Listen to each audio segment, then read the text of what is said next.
So if we think we're in the midst of the Beatitudes, last week we talked about blessed are the poor in spirit, for theirs is the kingdom of God. And today we think through blessed are those who mourn. Mother Teresa, in her early days as a nun, finds herself in India. She begins teaching at the Loreto Convent School, and it's while she's there that she becomes aware of the immense suffering that surrounds her. There was poverty that was impossible to escape, the sick with healing and care that was inaccessible to them, and great divides between the castes and the classes of people, which left little hope for those who were considered to be at the lowest rungs of society. And as her eyes became open to the suffering of others and a lack of sustainable means and systems for people to rise, Mother Teresa began to mourn. Blessed are they that mourn. When the late Richard Twist chose to follow Jesus, he was told that the requirement was to let go of his Native American heritage and customs because it was abhorrent to God. It was insisted that to follow Jesus meant to follow Jesus exactly as a white American would, that their ideas about worship and dress about God were the final say, and thus the true way to God. Richard saw the ways that this teaching had not only caused historical harm, but was this remaining barrier between the universal message of Jesus and his brothers and sisters who used sweat lodges, powwows, and saw the world through an indigenous lens. And this caused Richard to mourn. Blessed are they that mourn. Andrella David went to a grocery store in Tantallon, Nova Scotia, looking for some ice cream. And as she waited in line, a staff member approached her and accused her of being a known shoplifter. They said, "We have video of you stealing from this very store, and we know that you stole from the nearby liquor store just last week."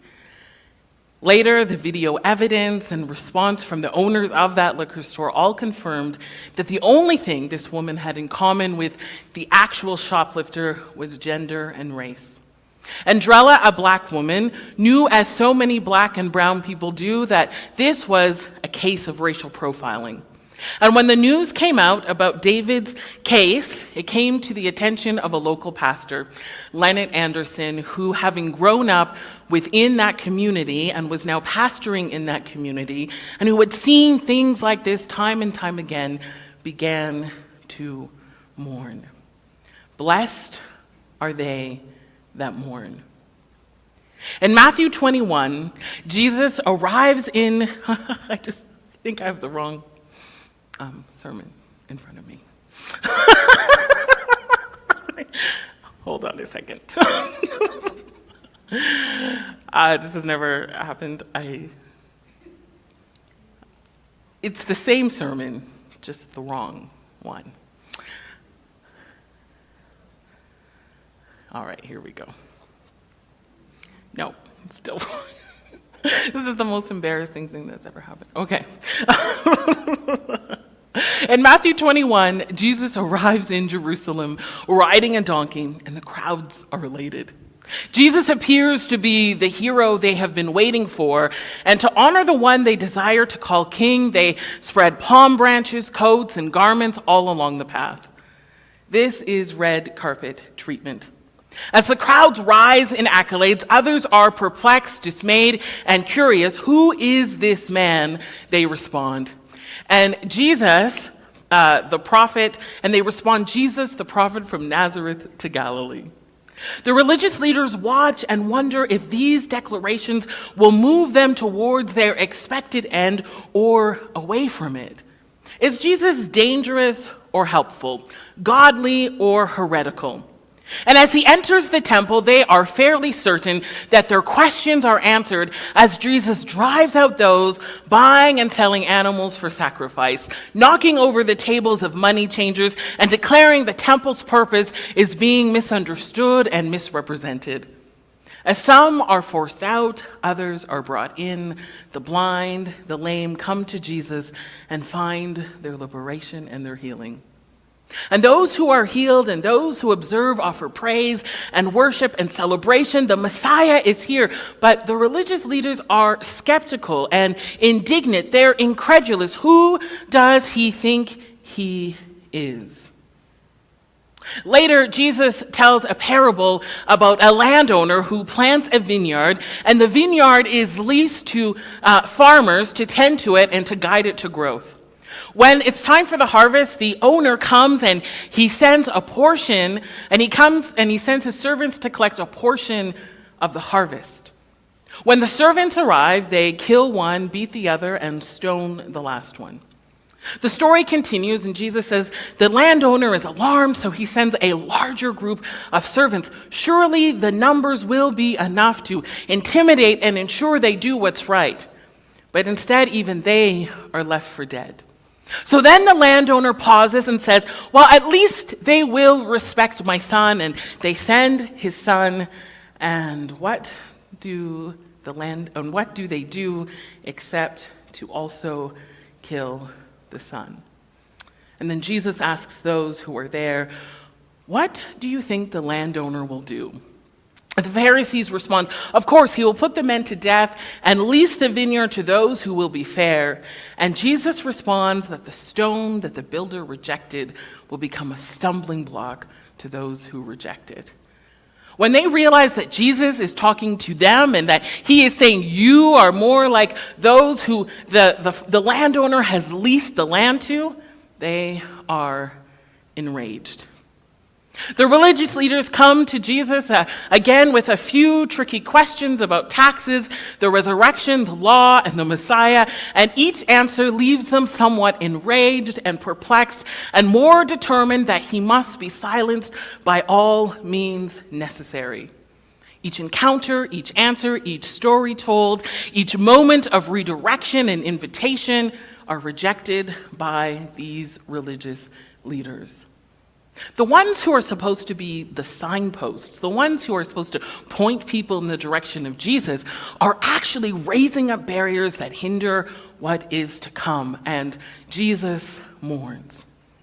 Jesus sees that all is not as it should be, and in Matthew 23, Jesus mourns, offering a great lament as he sees the ways the wise are foolish, the shepherds are more like wolves, and the way to the kingdom is blocked by those he calls hypocrites and blind guides. He says they are more concerned with looking good than being good, with position and title rather than the people they are called to lead. They are defined best as hypocrites who choose to follow the law right down to the smallest specifics, yet ignore the call to justice, mercy, and faith. They are like those who wash the outside but ignore the inside. And as Jesus prepares to leave the temple, the space they have somehow believed is more sacred than God himself, Jesus cries out for his beloved. While they cling to the temple, they have somehow abandoned God, and Jesus says, I longed for you as a mother cares for its child, but you would not have it. And this place that was meant to be known for its abundance and its flourishing is now a palace of abandonment and desolation. Somehow the lines have been crossed and they have exchanged their love for God for the love of a structure and its systems and its rules. And so they come to the temple to meet God, but in the process, they miss God altogether. All is not as it should be, and Jesus mourns. Blessed are they that mourn, for they will be comforted. If to be blessed can be seen as ones who share in the life of God, which is the good life, then the blessing is not in the mourning as a means all unto itself. Instead, the blessing is that when you see injustice, you do not look away. When you hear the cries of the imprisoned and the oppressed, you do not turn your head away. When you encounter those who have experienced great loss, you do not dismiss their sorrow. When you see that all is not well, you do not turn your head. Instead, you mourn alongside, knowing that all is not well, because when you do not look away, when you do not dismiss the reality, you will be comforted, and that is the blessing. Now, this idea of being comforted is not a statement around thoughts and prayers. Instead, this is the idea that when you mourn the very things that God mourns, when you are moved by the things that move God, when you are defiant against that which God defies, when you stand with tears in your eyes at what you see, at what your neighbors experience, at what your community has lost, at what your world is missing, God is your helper, and God is your ally. We're often tempted to imagine that the blessing is found in saying all is well when all is not well. That we simply must ignore the travesty of the past and keep our eyes forward.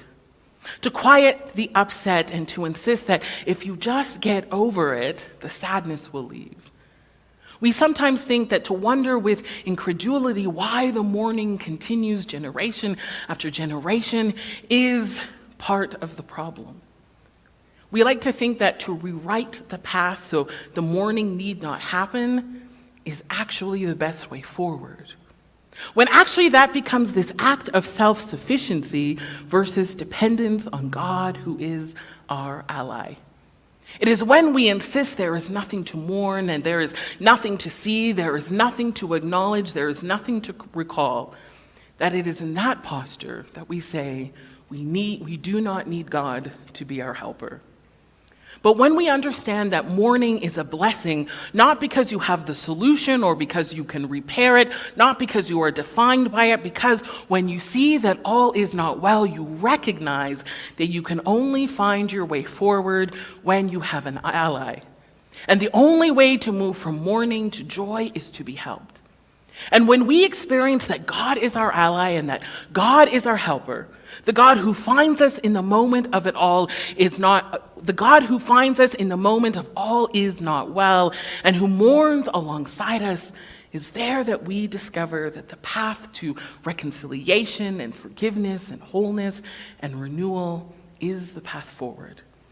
And it's not in denying what we see, but rather seeing reality, knowing that we have a helper who stands with us. All is not well, but all will be made well. All is not well, but all will be made new. All is not well, but God as our helper, all things will be renewed. I'm telling you, I'm missing half of my sermon. It's not the right sermon. I don't know what happened in my saving, so let me try and finish on my own. If I sound like I'm stumbling, it's because I really am. When we come back to those early stories that we told at the beginning, we think about the story of Mother Teresa, we think about Richard Twiss, and we think about Reverend Anderson. These three pictures are people who found themselves mourning. They saw a situation and they chose not to turn their eyes away from that which said all is not well. And in the midst of it, they found themselves with the opportunity to say that God is our helper, and as a result, we will be the ones to go forward and to offer help to those around us. Mother Teresa, she began and started all kinds of programs and things that would help the poor arise. She set up hospices to care for those who could not find any other place to get care for leprosy, tuberculosis, and cholera. You have the story of Richard Twiss, who eventually becomes this voice of reconciliation, this voice that's a bridge between cultures. And not only did he study how can we successfully help Native American brothers and sisters to worship in the way that honors God and honors their culture, but he also created places of study that would help others to do the same. And Leonard Anderson, he chose, when he heard about Andrella David's situation, he did not simply pause. He wasn't simply sad about the situation, but instead he found himself in this place where he became an advocate. He led the community towards all kinds of protests. He led the community to stand with Andrella as they went through the Human Rights Tribunal. He led the community all the way to a place where now the same organizations that fought against them now work alongside them. Blessed are they that mourn, because it is there in the midst of all of that that we find ourselves with the opportunity to see God as our helper. When all is not well, when the dream of God that it would be on earth as it is in heaven, when peace is absent, when it seems that evil will win as goodness is distorted, as God's words are misunderstood and misinterpreted, as the message of Jesus is reframed and reconstituted as violence and oppression, when it seems that injustice will rise and mercy is lacking, human kindness is fading, and polarization is growing, that fear is winning and hope is descending, we are blessed when we do not turn our eyes away. We share in the life of God when we cannot unsee the violence. We share in the life of God when we simply can't ignore oppression. We share in the life of God when we see the barriers we refuse to undo and to move to participate in a more equitable world. We share in the life of God when we are undone by that which moves in the opposite direction of the kingdom. We share in the life of God when we take notice, when we do not look away, when we lament, when we are brought to tears, when we find ourselves in mourning. For it is there that we find our ally and our helper. Blessed are they that mourn. Not simply because they mourn, but blessed are they that mourn because they will be comforted. What is it that you see? What is it that you are hearing? What is it that you are observing, and what is it that brings you to tears? What in this moment is leading you towards mourning? What in this moment is leading you towards sorrow and lament? Where is it that you are asking for God to be your helper? And where is it that God is asking you to be a help to another? To offer kindness, to be compassion, to be a voice of advocacy, to be an ear that listens, to make a way forward for change. Blessed are they that mourn. Blessed when you feel that you've lost what is most dear to you, for it is there that you find that God is your ally.